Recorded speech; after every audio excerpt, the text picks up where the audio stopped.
Shalom Bapak Ibu, kita kembali lagi mulai ibadah kita. Kita akan masuk dalam doa. Tuhan Yesus, terima kasih untuk hari ini. Kami boleh kembali Tuhan, memuji, menyembah Engkau Tuhan. Kami mau menyenangkan hati-Mu Tuhan. Kami percaya Tuhan, bahwa saat kami menaikkan pujian, kami dikuatkan kembali Tuhan. Kami disegarkan kembali Tuhan. Saya percaya Tuhan memakai setiap hamba-Mu yang ambil bagian dan pelayanan. Biarlah nama Tuhan semakin dipermuliakan. Kami siap menyembah-Mu, kami siap memuji-Mu dalam nama Yesus. Kami sudah berdoa dan mengucap syukur. Haleluya. Amin.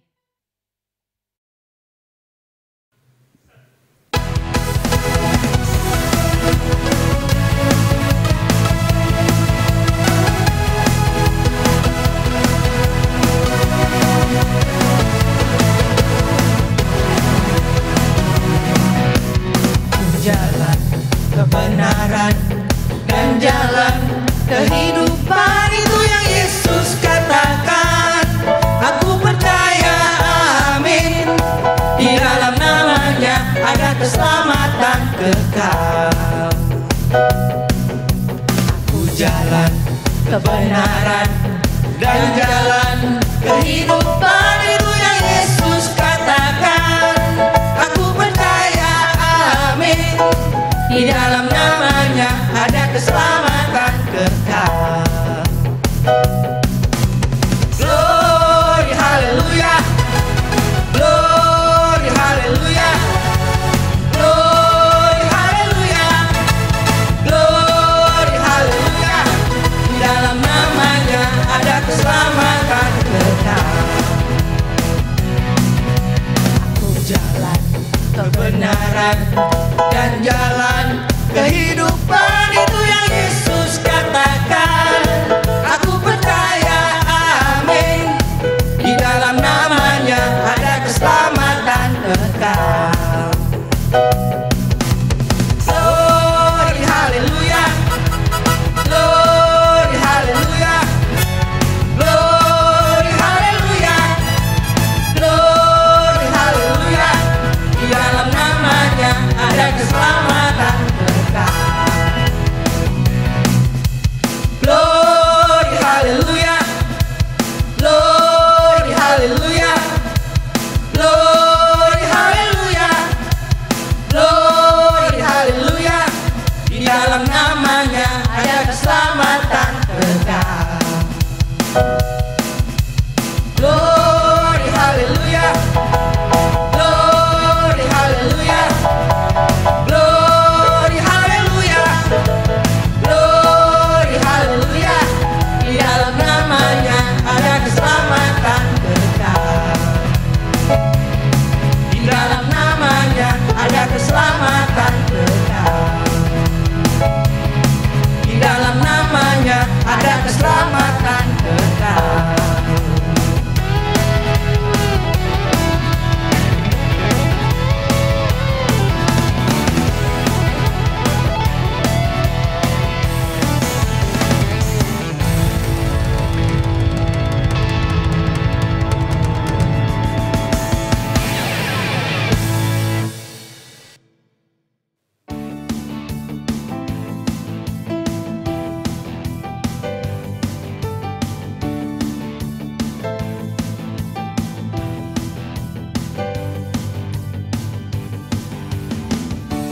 Tuhanku maha besar, Tuhanku maha kuasa, Raja segala raja. Dia takkan tergoyahkan, Dia takkan terkalahkan, Dia hidup dan berkuasa. Serukan namanya, Yesus Tuhan Raja. Segala kuasa tunduk dalam namanya. Dia luar biasa, perkasa mulia. Yesus nama di atas segala nama. Tuhanku maha besar, Tuhanku maha kuasa, Raja segala raja. takkan tergoyahkan, Dia takkan terkalahkan, Dia hidup dan berkuasa. Serukan namanya, Yesus Tuhan Raja, segala kuasa tunduk dalam namanya. Dia luar biasa, perkasa mulia, Yesus nama di atas segala nama. Yesus nama di atas segala nama. Yesus nama di atas segala nama.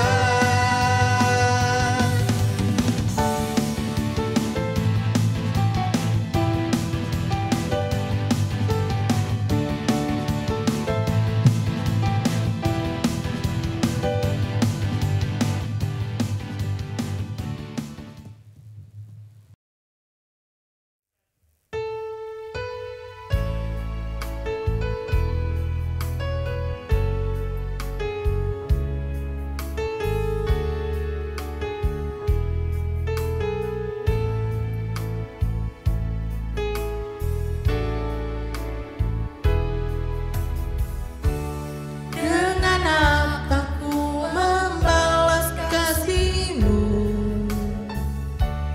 yang ku terima dari-Mu? Dengan apa ku membalas cinta-Mu? Oh Yesusku,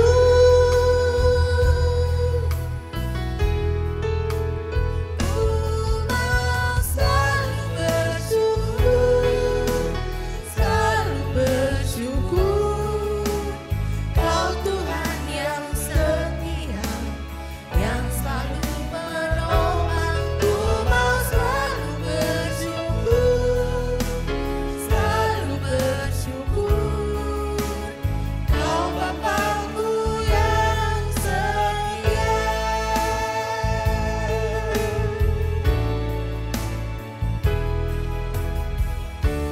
Dengan apa ku membalas kasih-Mu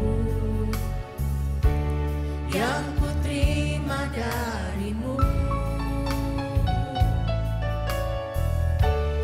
Dengan apa ku membalas cinta-Mu?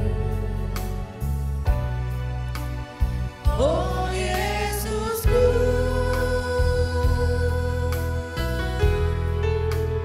ku mau selalu bersyukur, selalu bersyukur. Kau Tuhan yang setia, yang selalu menolong. Ku mau selalu bersyukur, selalu bersyukur. Kau Bapa-Ku yang setia. Ku mau selalu bersyukur, selalu bersyukur. Kau Tuhan yang setia, yang selalu menolong. Ku mau selalu bersyukur, selalu bersyukur. Kau Bapa-Ku yang setia. Kau Bapa-Ku yang setia. Kau Bapa-Ku yang setia.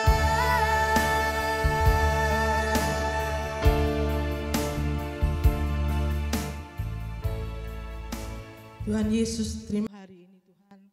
Kami membuka hati kami Tuhan untuk firman Tuhan.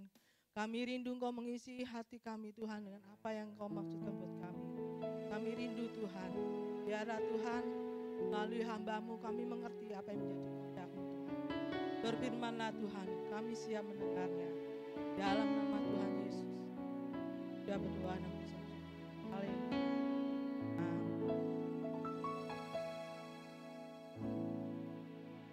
Shalom, saudara sekalian yang dikasihi dalam Tuhan Yesus Kristus. Pada pagi hari ini kembali kita beribadah bersama-sama. Kalau tadi saudara sudah bersama-sama mengikuti pujian dan penyembahan, saya percaya saudara sekalian diberkati oleh pujian. Saya sangat diberkati oleh pujian. Saya suka ketika mendengar pujian dan penyembahan. Bukan hanya saya ikut bernyanyi, tapi hati saya, jiwa saya ikut menyanyikannya. Dan saya sangat diberkati. Khotbah yang saya akan sampaikan pada pagi hari ini, saya beri judul Merdeka dari Kuk Perhambaan. Merdeka dari kuk perhambaan. Ayat yang akan kita baca pada pagi hari ini, memang cukup banyak ayat yang kita akan baca, karena kita akan belajar bersama-sama. Tetapi ayat utamanya kita melihat daripada Galatia pasal yang kelima, ayat 1 sampai dengan ayatnya yang ke-6. Saudara perhatikan dan kalau bisa ikut membaca bersama-sama, sambil saudara merenungkannya. Supaya kita sungguh-sungguh merdeka, Kristus telah memerdekakan kita. Karena itu, berdirilah teguh dan jangan mau lagi dikenakan kuk perhambaan. Sesungguhnya aku Paulus berkata kepadamu, jikalau kamu menyunatkan dirimu, Kristus sama sekali tidak akan berguna bagimu. Sekali lagi aku katakan kepada setiap orang yang menyunatkan dirinya, bahwa ia wajib melakukan seluruh hukum Taurat. Kamu lepas dari Kristus jikalau kamu mengharapkan kebenaran dari hukum Taurat. Kamu hidup di luar kasih karunia. Sebab oleh Roh dan karena iman, kita menantikan kebenaran yang kita harapkan. Sebab bagi orang-orang yang ada dalam Kristus Yesus, hal bersunat atau tidak bersunat tidak mempunyai suatu arti. Hanya iman yang bekerja oleh kasih. Kalau saudara merenungkan ayat pertama sampai ayat ke-6, saudara kira-kira bisa memberikan gambaran kenapa Rasul Paulus menulis seperti ini. Tulisan Rasul Paulus itu, saudara sekalian, didasari oleh satu keadaan di mana Rasul Paulus mendengar adanya guru-guru Yahudi yang mengajarkan sesuatu yang berbeda dengan apa yang dia ajarkan kepada jemaat Galatia. Khususnya kepada beberapa orang yang sudah dia menangkan, guru Yahudi itu mengajar sesuatu yang berbeda. Di mana mereka mengatakan bahwa supaya orang bisa diselamatkan, tidak cukup hanya percaya kepada Yesus. Tetapi mereka juga harus disunat dan mengikuti hukum Musa. Dan sungguh-sungguh Paulus tidak menyukai hal ini. Paulus sangat concern dengan jemaat yang dia layani. Karena selama ini yang diajarkan berbeda dengan apa yang mereka ajarkan. Nah, saudara sekalian, kalau begitu, untuk kita sendiri, untuk kita, jemaat masa kini, kira-kira apa yang menjadi tujuan atau goal daripada kita yang membaca, yang mempelajari paragraf ini? Tujuan kita, saudara, kita belajar ini sebagai bagian dari pengajaran agar jemaat Tuhan dapat mengerti kebenaran Injil, dapat mengerti kabar baik yang benar, dapat mengerti ajaran yang sehat. Ini sangat penting, saudara sekalian. Kenapa demikian? Karena kalau kita sungguh-sungguh memahami kebenaran Injil, kalau kita sungguh-sungguh memahami kabar baik yang benar, kalau kita sungguh-sungguh menjaga ajaran sehat, maka akan timbul iman yang benar, iman yang sehat. Dan iman yang benar itu akan menghasilkan sesuatu, yaitu perubahan dalam kondisi pikiran, hati, perasaan, kehendak, serta tindakan yang benar. Saudara tahu, ada cukup banyak orang Kristen yang setelah bertahun-tahun, bahkan belasan tahun menjadi orang Kristen, tetapi sepertinya keadaan, kondisi hatinya itu tidak berubah, sekalian. Saya belum berbicara mengenai perilaku, saya berbicara mengenai perasaan hati. Misalnya, setelah bertahun-tahun, 10-20 tahun menjadi orang Kristen, itu rasa khawatir itu tetap ada. Sepertinya tetap sama seperti dulu sebelum mengenal Yesus. Ya. Kemudian perasaan kedamaian, ketenangan, itu sulit sekali dimiliki. Sepertinya bertahun-tahun ikut Tuhan itu tidak ada sesuatu hal yang menghasilkan sesuatu perubahan. Nah, oleh karena itu, padahal mungkin tiap minggu ke gereja, tiap minggu dengar khotbah, dengar firman. Pertanyaannya, kenapa demikian? Kalau saya ingat, sekalian, ada dua kisah di Alkitab, terkenal sekali. Satunya Sakeus, satunya perempuan Samaria yang ambil air di sumur. Mereka itu bertemu Yesus cuma sebentar. Ya mungkin 1 jam, 2 jam. Tapi saudara lihat efeknya luar biasa. 1 jam, 2 jam ketemu Yesus berbincang-bincang dan Yesus tidak berkhotbah, tapi mereka mengalami perubahan hidup luar biasa. Karena itu sekalian, sebetulnya firman Tuhan itu mestinya luar biasa. Waktu Yesus berbicara kepada mereka, Yesus tidak sedang berkhotbah. Yesus bahkan tidak mengutip apapun dari perjanjian lama. Tapi firman Tuhan, firman Yesus, perkataan Yesus mengandung satu kehidupan yang luar biasa. Dan saya percaya saudara sekalian, firman yang sama yang kita miliki dalam Alkitab memiliki kuasa yang sama seperti itu. Persoalannya, pertanyaannya adalah mengapa setelah bertahun-tahun kita membaca Alkitab, kita mendengar khotbah, tetapi rasa perasaan hati itu sepertinya sulit berubah. Kenapa demikian? Saya menemukan jawabannya sekalian. Oleh karena selama ini seringkali kita mendengar kebenaran, tapi tidak betul-betul sebuah kebenaran yang diinterpretasikan dengan benar. Memang setiap khotbah yang kita dengar pasti diambil dari Alkitab. Setiap kabar baik, Injil adalah kabar baik, diambil dari Alkitab. Ajaran diambil dari Alkitab. Tetapi pertanyaannya saudara, apakah ajaran tersebut, apakah kebenaran tersebut telah diinterpretasikan dengan benar? Contoh sederhana saya sekalian. Saudara mendengar Alkitab ada mengatakan, itu akan berbuah, saya potong belakangnya aja, akan berbuah 30, 60, 100 kali lipat. Seringkali ayat perkataan itu langsung diambil oleh seseorang ketika dia mendoakan jemaat. Dan dia berkata, biarlah Tuhan memberkati engkau 30 kali, 60 kali, 100 kali lipat. Dan jemaat bilang apa? Amin. Saudara, memang kita senang kalau diberkati oleh Tuhan. Tapi pertanyaannya adalah, apakah kata-kata 30, 60, 100 memang untuk itu? Coba silakan saudara baca Alkitab. Oleh karena itu, kita harus memahami, meskipun saudara mungkin bukan seorang pengkhotbah, saudara mungkin hanya seorang jemaat biasa. Tetapi sebagai seorang jemaat pun, saudara tiap hari baca Alkitab, saudara harus berhasil mendapatkan kebenaran yang sejati. Saudara harus berhasil mendapatkan kabar baik yang benar. Saudara harus berhasil mendapatkan ajaran yang sehat. Bahkan ketika saudara membaca Alkitab sekalipun. Karena itu saudara, setiap saudara yang membaca Alkitab, saudara tidak bisa terlepas dari yang namanya interpretasi. Itu bukan menerjemahkan, tapi menginterpretasikan. Ya. Dan kita tidak bisa sembarangan menginterpretasikan Alkitab menurut maunya kita atau menurut pengertian kita. Apalagi kalau kita merasa Tuhan berbicara kepada kita seperti ini atau seperti itu. Tidak bisa.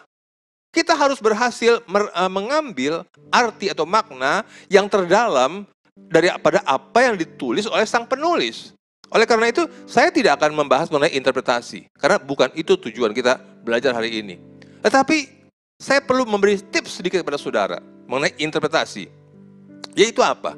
Setiap kali saudara membaca Alkitab, ya, apakah satu ayat atau satu paragraf, saudara membaca Alkitab itu tidak boleh terlepas daripada konteksnya.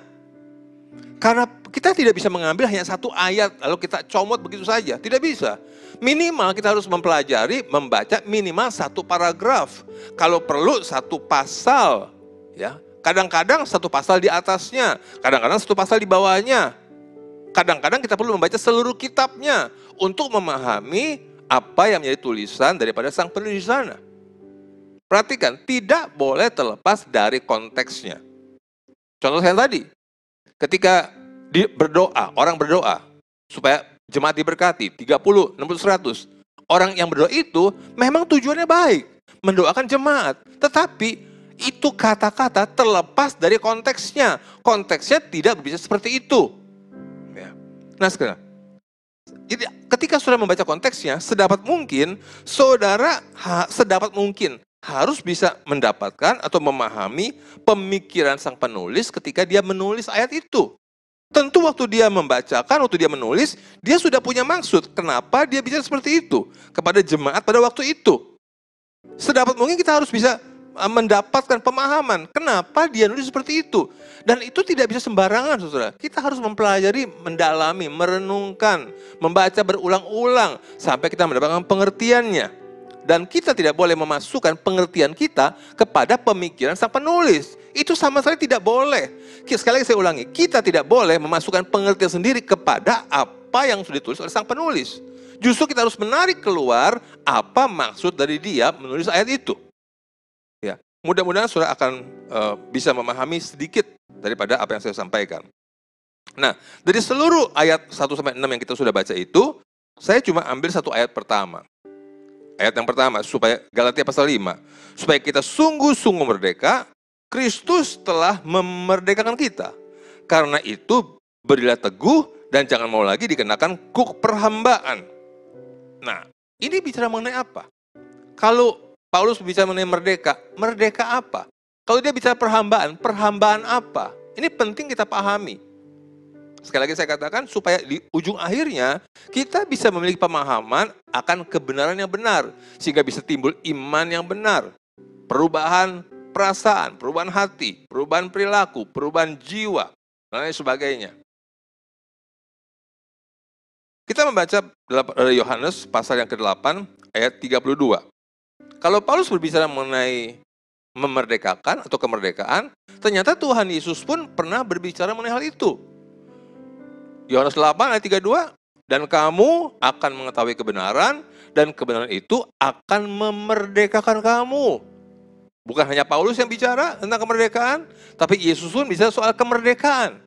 Nah, Yesus ini bicara kemerdekaan terhadap apa? Kenapa Yesus bicara seperti itu? Sekali lagi saya katakan, lihat konteksnya. Kalau saudara baca di dalam ayat yang kelima, pasal yang sama, maka Yesus bisa seperti ini. Pada waktu itu, di dalam ayat yang kelima, sekelompok orang menemukan seorang wanita yang ditemukan sedang berzina. Lalu para ahli agama, orang Farisi, ahli Taurat, menyeret perempuan itu ke hadapan Yesus. Untuk apa? Untuk memojokkan Yesus. Dan mereka memberikan sebuah pertanyaan. Mereka bilang seperti ini, Yesus, Musa dalam hukum Taurat memerintahkan kita untuk melempari perempuan-perempuan yang demikian. Apakah pendapatmu akan hal ini? Dia katakan seperti itu. Tujuannya untuk memojokkan Yesus. Kalau Yesus mengatakan, oh iya, kalau begitu lemparkan saja dengan batu.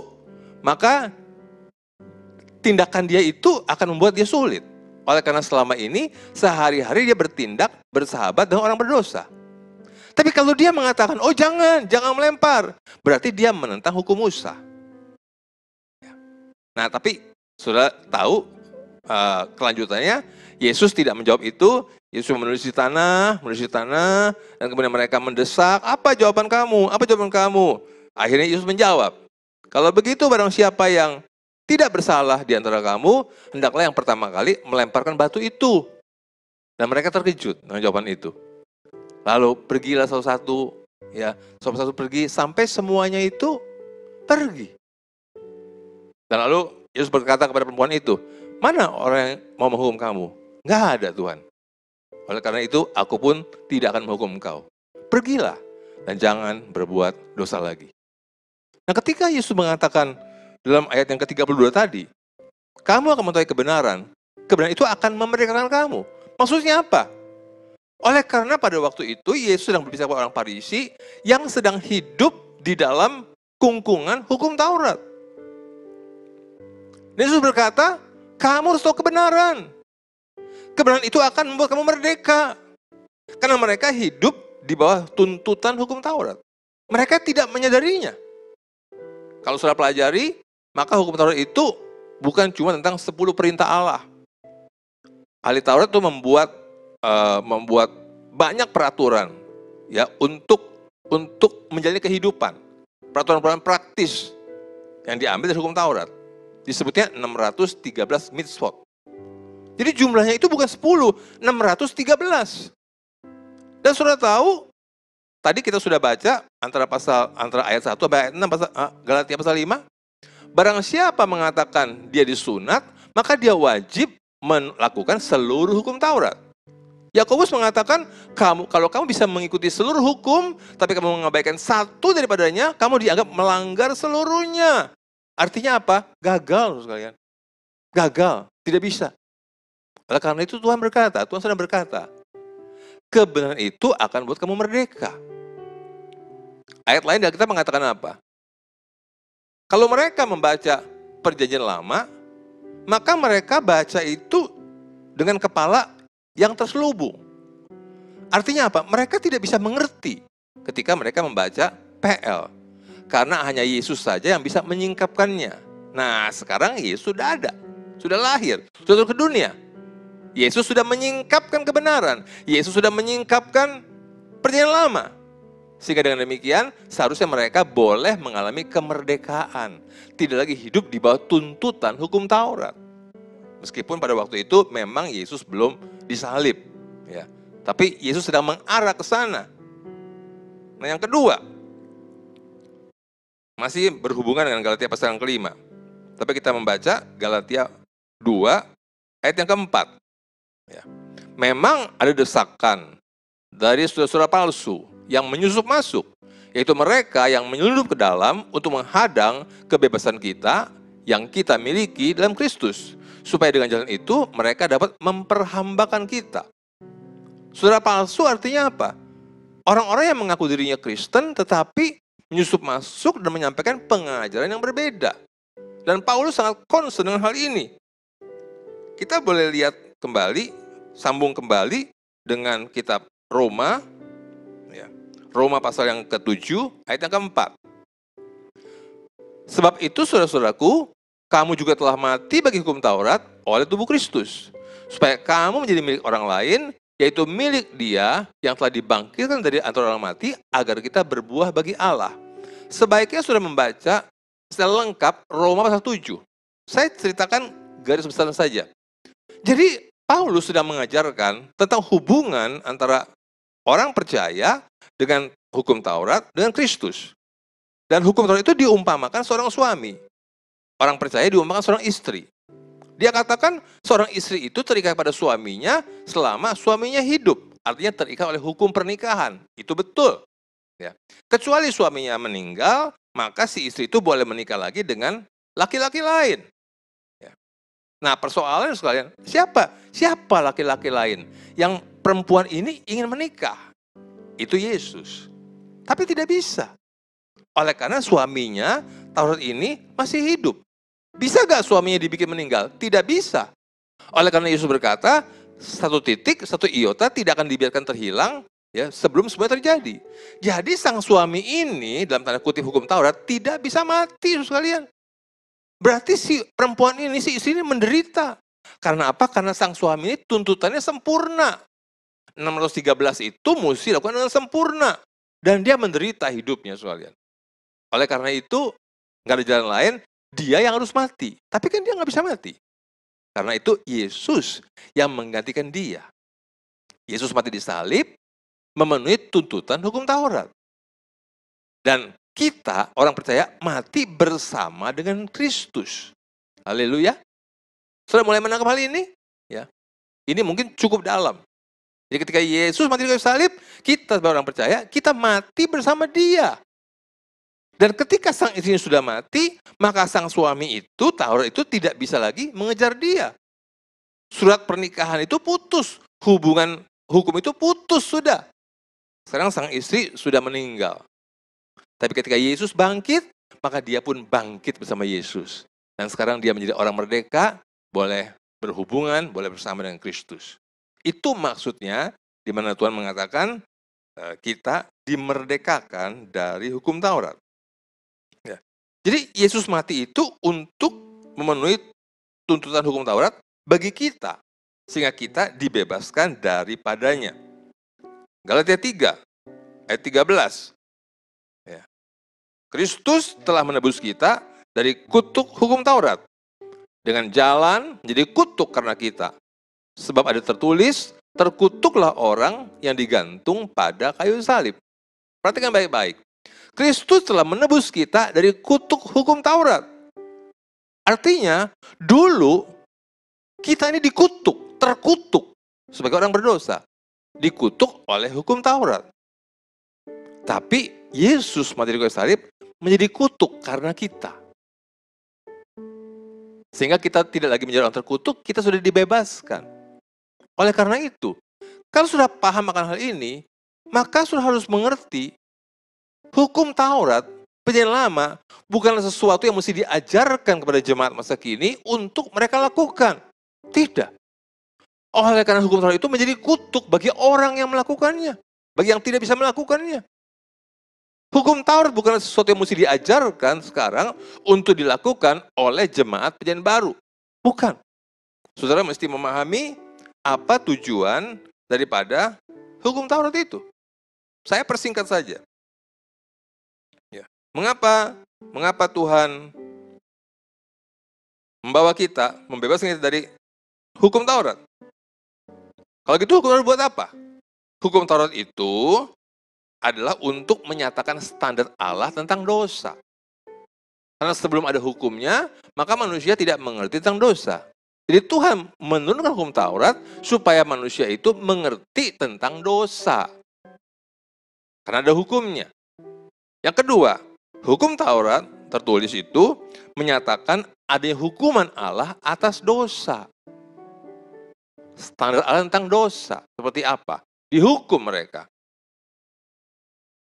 Dan dengan mereka dibebaskan dari hukum Taurat, berarti mereka merdeka dari kuasa dosa. Hal yang ketiga pada Matius 23 ayat yang keempat. Yesus berkata apa? Mereka mengikat, siapa mereka itu? Mereka itu adalah ahli Taurat, orang Farisi.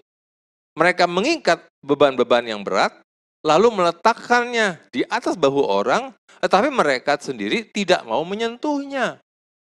Jadi, para ahli Taurat, orang Farisi, membuat hukum-hukum praktis dalam kehidupan.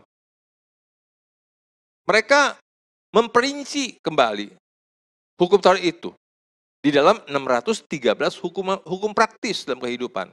Dan ini sangat membebani, saudara kalian. Saudara yang pernah ke Israel, saudara tahu kan hal itu. Ya. Berapa macam makanan yang kita nggak boleh makan. Kalau hari Sabat, masuk lift, tidak boleh menyentuh tombolnya.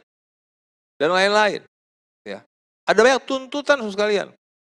Makanya Yesus seringkali dikecam oleh mereka. Karena Yesus pada hari Sabat seringkali menyembuhkan orang sakit.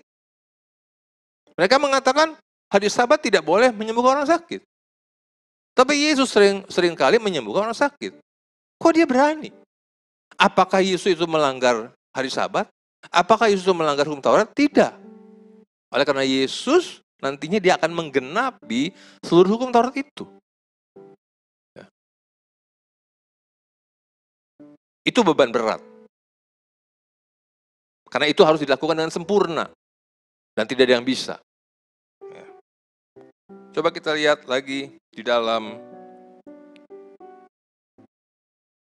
1 Korintus 16 ayat 13.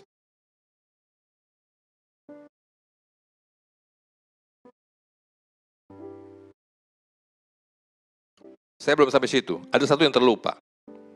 Kisah Rasul 15 ayat yang kelima.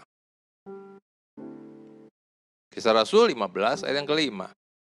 Tetapi beberapa orang dari golongan Farisi yang telah menjadi percaya datang dan berkata, orang-orang bukan Yahudi harus disunat dan diwajibkan untuk menuruti hukum Musa.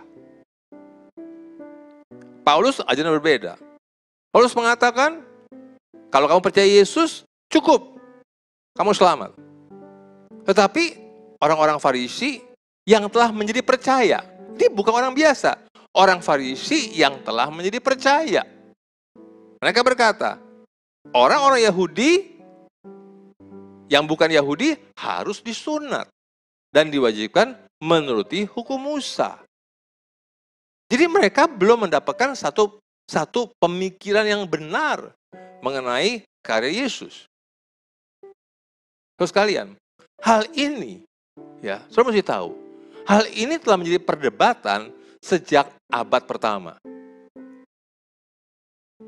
Mulai daripada pertengahan abad pertama, ketika Paulus menulis surat pada Galatia, mereka sudah mengalami perdebatan ini. Artinya apa? Apakah keselamatan itu cukup melalui kasih karunia Allah saja, atau manusia itu harus disunat dan mengikuti hukum-hukum Musa. Itu sudah jadi perdebatan sejak awal abad pertama. Bagaimana hari ini? Sampai 2000 tahun kemudian, hal itu tetap masih jadi perdebatan. Hari ini ada sebagian orang yang mengajarkan, percaya Yesus, cukup, kita selamat. Tapi cukup banyak, saudara. Orang-orang yang mengajarkan, tidak cukup. Harus ditambahkan, memang mereka percaya kepada kasih kepada Tuhan.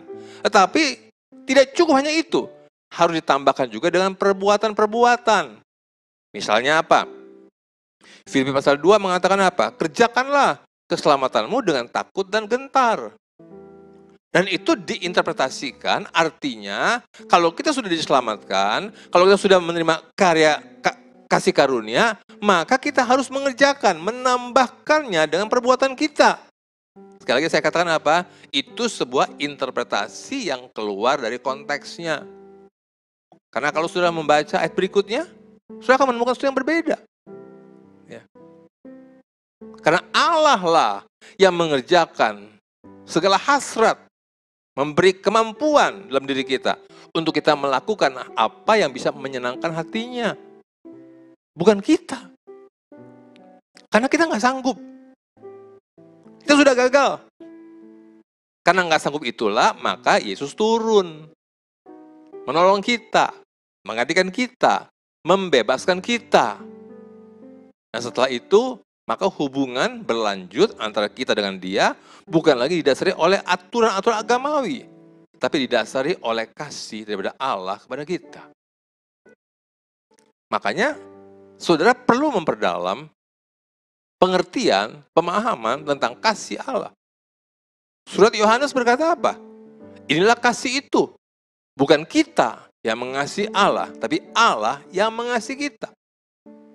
Saudara teringat itu wanita pendosa yang memecahkan minyak narwastu yang harganya mahal, seharga hampir 1 tahun gaji.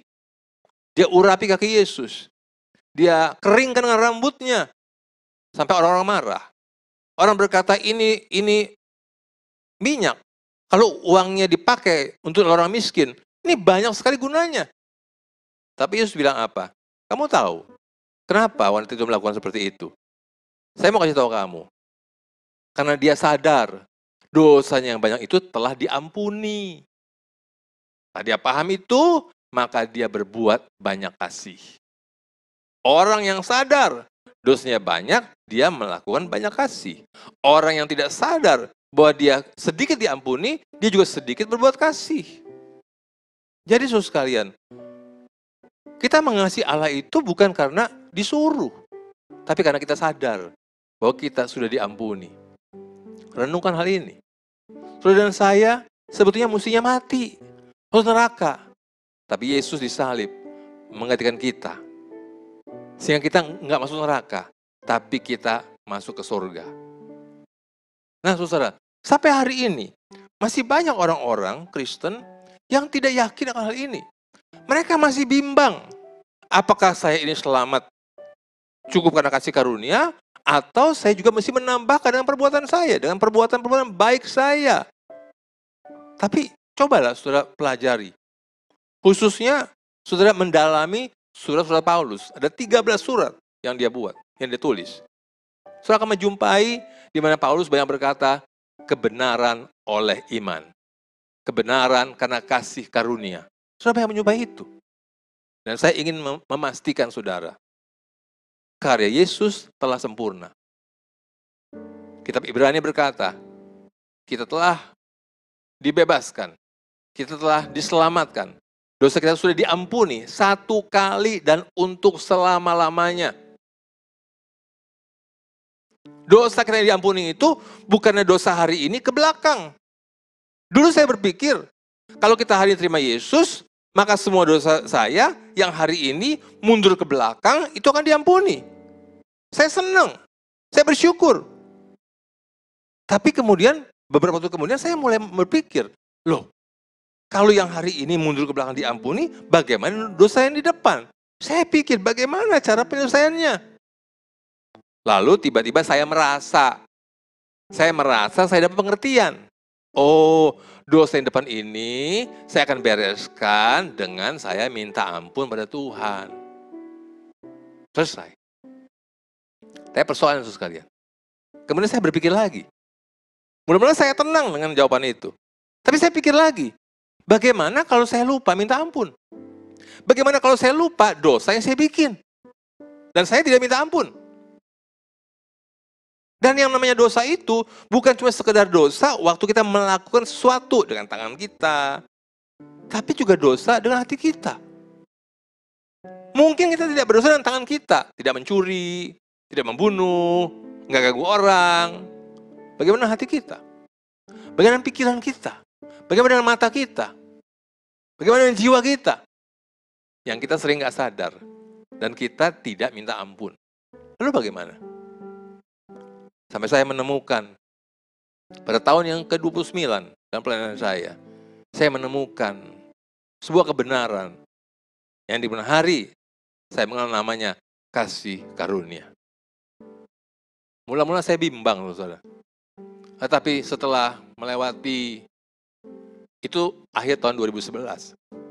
Tapi setelah melewati 7 tahun, saya yakin di hati saya, aku diselamatkan oleh kasih karunia, oleh iman yang Tuhan berikan padaku. Haleluya. Saya harap saudara mulai bisa menangkapkan hal ini. Saya harap saudara mulai bisa yakin akan benar ini. Bahwa engkau diselamatkan bukan karena pekerjaanmu. Engkau diselamatkan bukan karena perbuatanmu. Bukan karena usahamu. Tapi engkau diselamatkan oleh kasih karunia Allah, oleh iman. Kalau gitu bagaimana dosa yang depan? Yang hari ini ke belakang diampuni. Yang ke depan pun diampuni oleh Kristus. Oleh darah Kristus. Berarti dosa kita diampuni seluruhnya. Masa lalu, masa kini, dan bahkan masa depan. Mungkin kedengarannya too good to be true. Terlalu baik untuk dipercaya. Ya, karena memang pemberian Tuhan itu too good to be true. Kalau cuma baik, biasa. Kita menerima dari manusia juga banyak yang baik. Tapi pemberian Tuhan itu too good to be true.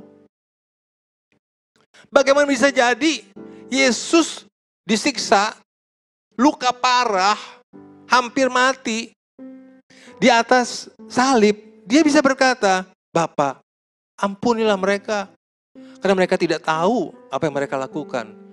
Bagaimana bisa jadi, saudara sekalian? Bagaimana bisa jadi? Itu penjahat di samping Yesus. Belum sempat ngaku dosa, nggak sempat minta ampun, nggak ada minta ampun, nggak ada ngaku dosa. Dia cuma bilang, Yesus, kalau hari ini engkau ada di Firdaus, ingatlah akan aku. Dan Yesus nggak panjang lebar, Yesus nggak nanya macam-macam. Yesus berkata, aku berkata kepadamu, sesungguhnya saat ini juga engkau sudah bersamaku dalam Firdaus. Saya mau katakan, pemberian anugerah Tuhan kita, baik itu kasihnya, pengampunannya, apa saja, too good to be true, for me and for you. Karena itu kadang-kadang, bukan kadang-kadang, mungkin sering, banyak orang itu sulit percaya. Bahkan orang-orang yang sudah belajar mendalam pun, kadang-kadang nggak bisa percaya. Kalau kita meninggal ini kita pasti masuk surga, kalau sudah percaya. Saya mau bilang kepada saudara, kalau kita mesti menambahkan lagi dengan perbuatan kita, itu artinya kita mengatakan karya Yesus tidak sempurna. Waktu dia mati di kayu salib, dia berkata apa? Sebelum dia akhiri nyawanya, it's finished, sudah selesai, tetelestai. Dalam bahasa aslinya itu artinya sudah terbayar lunas. Sudah terbayar lunas. Kalau sudah lunas, artinya nggak usah dibayar lagi. Alkitab bilang, tidak tahukah kamu? Kamu sudah dibeli. Harganya telah lunas, bukan masih kredit. Telah lunas. Dan kalau dibayar lunas oleh Yesus, kita nggak mesti bayar lagi. Mudah-mudahan semua bisa bilang amin akan hal itu. Masih ragu? Mungkin. Because too good to be true. Nah, kalau begitu sekalian, kalau begitu setelah kita mengerti semua ini, ya, kita mengerti kebenaran ini, lalu praktisnya buat kita apa dong? Kita sudah mengerti bahwa kita sudah dimerdekakan oleh Tuhan dari ikatan kuasa hukum Taurat, dari ikatan kuasa dosa. Ya sudah bebas. Lalu praktisnya hidup kita ini, yang kita jalankan ini apa? Bagaimana kita menjalankannya hidup kita? Ayat yang ke-6. Galatia 5, ayat yang ke-6.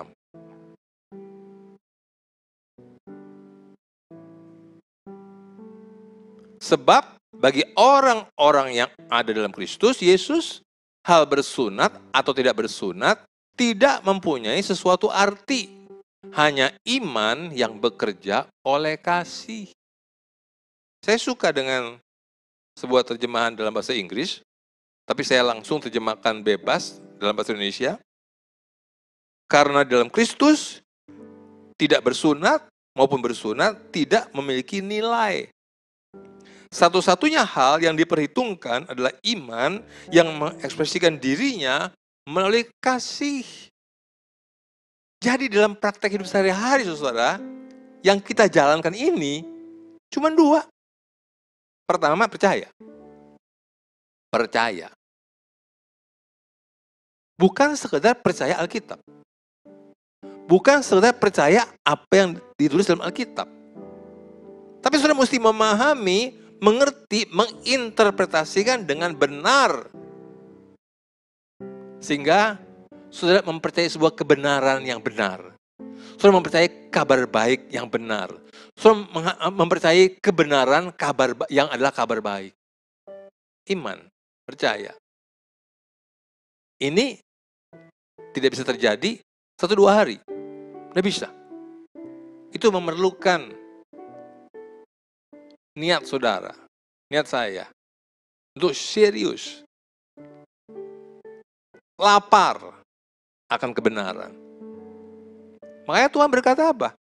Manusia hidup bukan hanya dari roti saja, tapi manusia hidup dari setiap firman yang keluar dari mulut Allah. Daud berkata apa? Renungkanlah firman itu siang dan malam. Renungkan. Bukan melamun. Merenung. Sambil merenung, bertanya sama Tuhan. Apa yang sudah nggak mengerti, bertanya. Mungkin tidak langsung dijawab. Kadang-kadang perlu waktu lama. Tapi Alkitab mengatakan, bagi orang yang lapar dan haus akan kebenaran, mereka akan dipuaskan. Sehingga makin lama, saudara makin punya pengenalan akan Dia. Seperti Paulus berkata apa? Pengenalanku akan Kristus jauh lebih mulia dari semuanya. Dia mengenal Kristus. Nah, kalau saudara punya pertumbuhan dalam pengenalan akan Tuhan, maka saya mau berkata, hatimu akan berubah. Jiwamu akan berubah. Tuhan bukan saudara hidup karena engkau tahu Dia hidup. Tapi engkau merasakan Dia yang hidup. Kau akan mulai bisa mengalami. Seperti Rasul Paulus mengatakan apa? Sekarang aku hidup. Tapi bukan lagi aku yang hidup. Melainkan Kristus yang hidup dalam aku. Saudara mulai bisa merasakan ada satu ketenangan, kedamaian, kebahagiaan dalam hati saudara. Damai sejahtera seperti sungai yang tidak pernah kering. Kebahagiaan yang terus berlimpah-limpah di gelombang laut yang tidak pernah berhenti. Saudara mulai merasakan itu. Oleh karena apa? Oleh karena ada iman yang bekerja oleh kasih. Dalam bahasa Inggris dikatakan, faith express itself through love. Iman yang mengekspresikan dirinya melalui kasih. Jadi iman dan kasih itu nggak bisa berpisah. Kalau saudara punya iman yang benar, saudara akan punya kasih yang benar. Kalau saudara punya kasih yang benar, itu berarti saudara punya iman yang benar. Tapi kalau saudara ingin punya iman yang benar, engkau harus memahami Alkitab dengan benar. Engkau harus bisa belajar Alkitab dengan benar. Engkau harus bisa menginterpretasikan Alkitab dengan benar. Bukan hanya dari kata si Anu, kata si Anu, kata si Anu, kata si Anu. Saya harap, saya tidak berkata, saudara tidak boleh dengar khotbah orang lain. Saya mendengar khotbah orang lain. Hampir tiap hari saya mendengar khotbah orang lain. Untuk saya mendapatkan sesuatu makanan buat saya. Tetapi, saya pun belajar bagaimana aku menginterpretasikan Alkitab dengan benar. Apa yang aku dengar dari orang lain, itu hanya merupakan menjadi suatu peneguhan terhadap apa yang aku pelajari. Supaya saya juga nggak salah. Jangan-jangan untuk saya belajar, saya salah. Tapi saya belajar bagaimana menginterpretasikan Alkitab dengan benar. Dan semua khotbah yang saya dengar meneguhkan apa yang saya dapat. Saya harap saudara jemaat, saudara yang mendengar khotbah pagi hari ini, saudara bisa menjadi orang Kristen yang haus dan lapar akan kebenaran. Dan saya katakan, tidak percuma saudara membaca Alkitab, mempelajarinya, itu tidak atau bukan buang-buang waktu, percuma. Ada banyak hal yang kita lakukan tiap hari, sebetulnya hanya buang-buang waktu. Saya tidak mau ngomong, pasti sudah mengerti hal itu. Tapi belajar Alkitab tidak pernah buang-buang waktu. Mudah-mudahan saudara bisa bilang amin. Saudara akan bisa amin ini ketika engkau merasakan perubahan dalam batinmu. Tubuh kita nggak bisa apa-apa. Kita mau olahraga tiap hari, umur nggak bisa dibohongin, saudara. Nggak bisa dibohongin. Kekuatan menurun, fisik menurun, penampilan menurun. Ya, Paulus berkata apa? Tetapi manusia batiniaku diperbaharui dari hari ke hari. Tapi luarnya merosot. Saya mengalami seperti itu. Luarnya merosot. Tidak apalah. Itu memang tidak lalu itu. Tapi aku bersyukur. Seiring dengan kenaikan umurku, batinku mulai merasakan sesuatu yang indah dari hidupku sebagai orang Kristen. Hal-hal yang lama, yang mungkin puluhan tahun aku tidak bisa alami. Tapi sekarang mulai sedikit aku alami. Dan saya bersyukur untuk itu.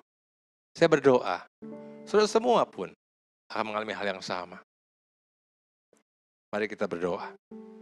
Tuhan Yesus, terima kasih untuk kesempatan pagi hari ini, di mana kami boleh bersama-sama beribadah. Memuji, menyembah, memuliakan nama-Mu, bersyukur untuk kebaikan-Mu, merasakan hadirat-Mu, lewat pujian, lewat penyembahan, merasakan Engkau dekat dengan kami. Terima kasih Tuhan, tapi kami tahu, hubungan kami bukan hanya hari Minggu dengan Tuhan, tapi tiap hari, Senin sampai Minggu yang akan datang, kami tetap terhubung dengan Tuhan. Kami tetap bisa merasakan kasih dan kebaikan Tuhan. Biarlah Tuhan menilik semua jemaat-Mu, anak-anak-Mu yang mendengarkan firman pagi hari ini. Berkat-Mu limpah atas mereka. Kasih-Mu, kebaikan-Mu limpah atas mereka. Mereka boleh merasakan Allah yang luar biasa dalam hidup mereka. Dan bagi jemaat-Mu yang memerlukan pertolongan, Tuhan, tangan-Mu tidak kurang panjang untuk menolong. Telinga-Mu tidak kurang tajam untuk mendengar. Engkau akan menolong, Engkau akan mendengar apa yang mereka doakan sesuai kebutuhan mereka. Semua anak Tuhan, jemaat Tuhan yang pagi hari mendengar firman ini, aku katakan kepadamu, jangan takut. Jangan khawatir menghadapi hari kehidupan. Jangan khawatir. Meskipun hari esok memang ada masalah buat engkau, tapi besok pun ada Yesus. Lusa ada masalah, lusa pun ada Yesus di sana. Taruh imanmu pada Dia. Taruh kepercayaanmu kepada Dia. Damai sejahtera Allah yang melampaui segala akal akan melihara hati dan pikiranmu dalam Kristus. Kita akan akhiri ibadah kita. Mari semuanya mengangkat tangan untuk menerima berkat Tuhan. Kasih karunia, damai sejahtera kepada Allah Bapa, kasih sayang Tuhan Yesus yang tidak pernah terputus dan tanpa syarat, persekutuan yang manis dan Roh Kudus akan menjadi saudara sekalian setiap saat. Sampai Tuhan Yesus yang kedua kalinya menjemput kita dalam permai, bahkan sampai selama-lamanya. Dalam nama Tuhan Yesus. Haleluya. Amin. Selamat hari Minggu. Selamat berkreasi. Tuhan Yesus memberkati. Amin.